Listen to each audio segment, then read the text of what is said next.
It's day 6 of the 25 most notable bourbons of 2022. What do we have today, Chad? We have this one. This one. This one. All right, let's get to reviewing.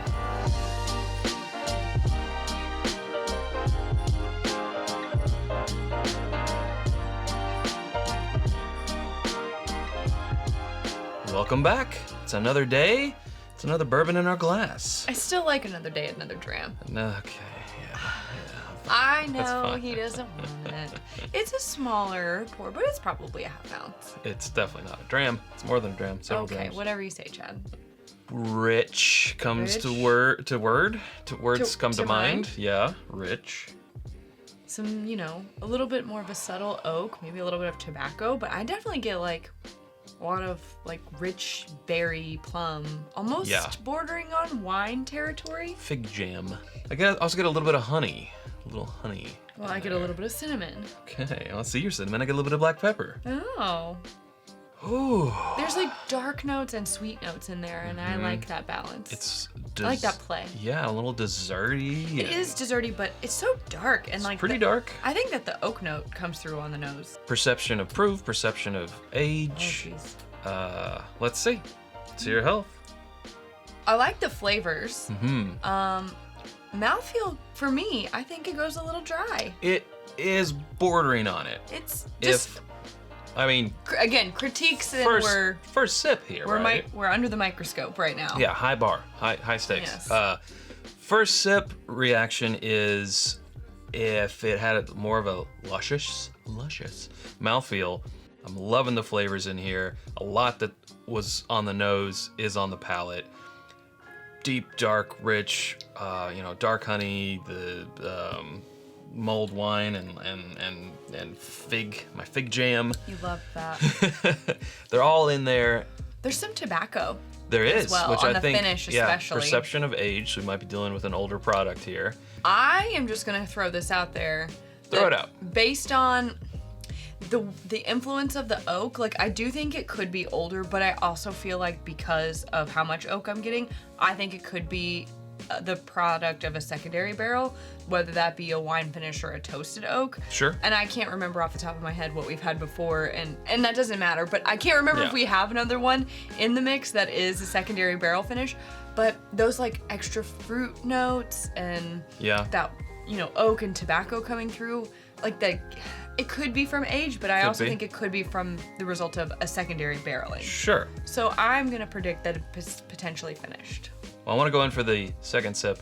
But you know what? While we're here, while we're stopped, I want to tell you about our home on the internet. It's whiskyambitions.com. It's where you can get this new long sleeve cast strength and unfiltered, just like Chad. Our personalities. Just like our reviews. That's right. The new two color I call hoodie. it the dual hoodie. Dual hoodie, there you go. Of course, our glassware and candles and more. And until December 15th, we have a coupon code. It is IBN Holiday 10. When you enter that in at checkout, you get 10% off anything that is not on sale. Yay. That is whiskyambitions.com.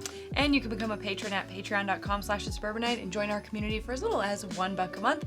And you'll want to join because this month we have some really exciting barrel picks coming out, as well as into 2023, like Q1. a Maker's Pick, Barrel Craft Spirits, let's see, Russell's Reserve, Yep. Four Roses, a lot of stuff coming, a lot of good stuff. So Those things.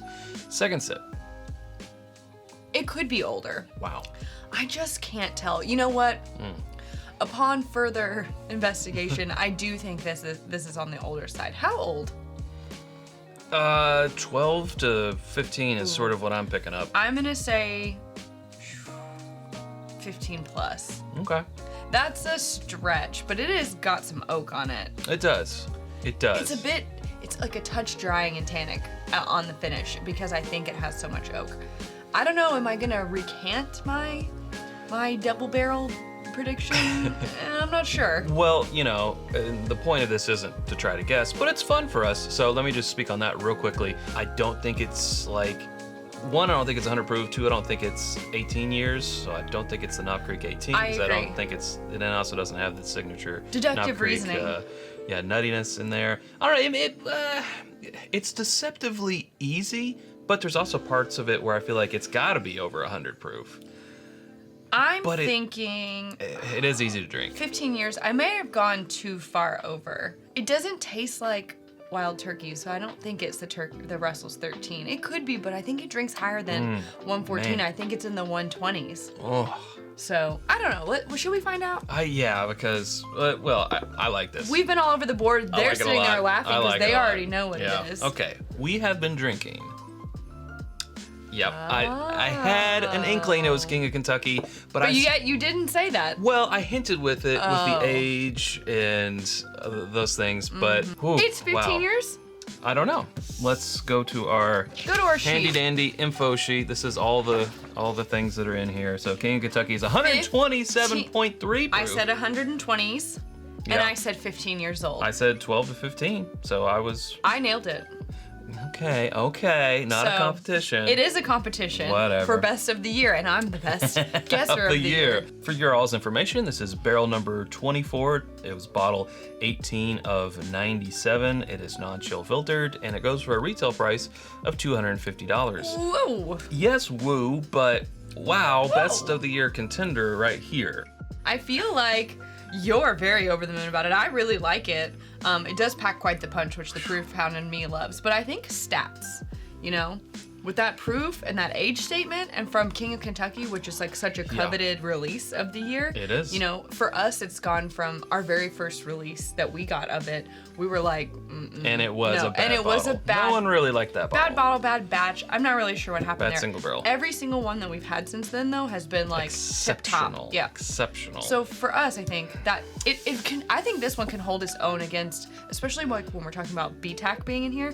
This feels like something that can hold its own against that when it comes to proof and age and things like that. Yes. So. I would echo all that. Definitely because, as you said, when we reviewed our first one, we were like, we don't like this at all. To it really just being a bad single barrel for us. It's been a Cinderella story for us. It really has. And for me, it's that 127.3 proof that drinks like it's between 100 and 110. It is so easy to drink.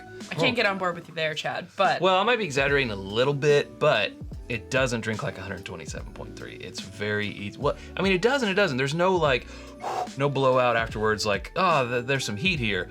But it does have the personality of a barrel proof without the, nasty, nagging heat. You know what I'm thinking? Is that this is a Brown-Forman product, and all the things that made me think that it could have been a double barrel finish, like the toastiness of the oak, those fruity notes, are all things that I attribute to just a regular Brown-Forman product. Sure. I get those, and especially in like a lot of Old Forester stuff, those are notes that I would get on something that's not finished. That plus the age is, I think, where that was coming from. Yeah. But in the end, I went with the age. So. There we go. We do have to thank our friend KCWLW, as his moniker is. Did you forget, or you just couldn't decide? I couldn't decide which one to KCWLW. use, for providing us a very healthy sample of this, because we were not able to find one. We were not. Hey, that's where we gotta leave it. If you haven't subscribed to us already, you can do so by clicking right up here. There's suggestions of other videos down here. Hope to see you over there at one of those. Thanks, Sarah. Thanks, Chad. See y'all tomorrow. Until then, drink more bourbon.